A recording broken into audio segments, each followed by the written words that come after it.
코로나19 신규 확진자가 800명에 육박하며 4차 대유행이 다시 하겠습니다. 코로나19 신규 확진자가 800명에 육박하며 4차 대유행이 코앞으로 다가온 오늘도 전 국민 집단 면역의 핵심인 백신은 기약조차 없습니다. 그동안 정부가 밝힌 백신 관련 거짓 발언은 한두 가지가 아닙니다.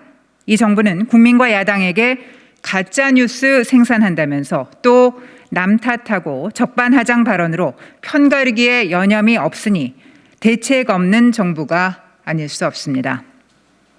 지난해 11월 박능후 장관은 화이자와 모더나가 빨리 계약을 맺자고 재촉하고 있다면서 가능한 가격을 합리적으로 받아내기 위해 바게닝을 하고 있다고 말했지만 5개월이 지난 현재 후속 발언이 없습니다. 지난해 12월 문재인 대통령이 모더나 CEO와 화상통화 후에 2분기부터 2천만 명 분량의 백신이 공급될 것이라면서 대대적인 홍보로 각인시킨 내용 역시 결과도 실체도 없습니다. 우리나라의 백신 1차 접종률이 어제까지 3.67%로 전 세계 107위에 불과해 자메이카, 방글라데시보다도 늦었다는 것을 청와대와 정부도 듣고 보았을 것입니다.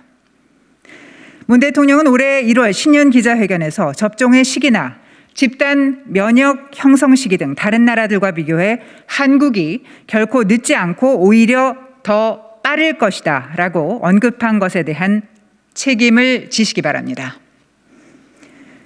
문 대통령은 또 지난 12일 특별 방역 점검 회의에서 노바백스 백신 완제품이 출시되는 6월부터 3분기까지 2천만 도스를 우리 국민을 위해 공급할 예정이라고 말했습니다. 하지만 노바백스는 아직까지 세계 어느 나라에서도 사용 허가를 받지 못했다는 것을 모르는 것입니까? 한 줄기 희망이던 한미 백신 스와프도 미국에게 사실상 거절당하고 백신 지원을 받더라도 미중 간 눈치만 보던 우리 정부의 무능 외교로 후순위로 밀릴 가능성이 높다니 불안이 한층 가속화되는 분위기입니다.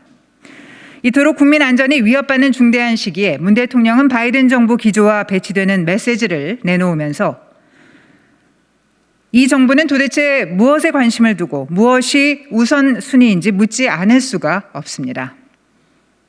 세계 104번째로 백신 접종을 시작해 이제야 겨우 전 국민 3.6%만이 접종을 끝마쳤습니다.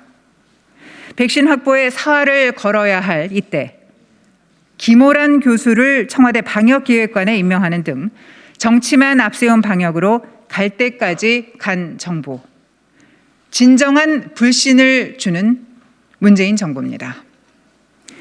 급기야 문 대통령은 러시아산 백신 도입 검토를 지시했는데 이마저도 안전성 우려로 실제 도입이 가능할지 미지수입니다.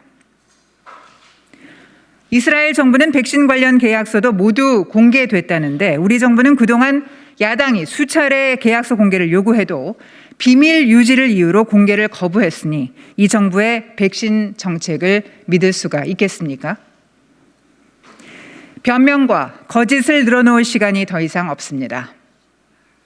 인정할 것은 인정하고 전문가와 야당 등 모든 수단을 동원해 백신 확보에 총력을 기울여도 모자랄 판입니다.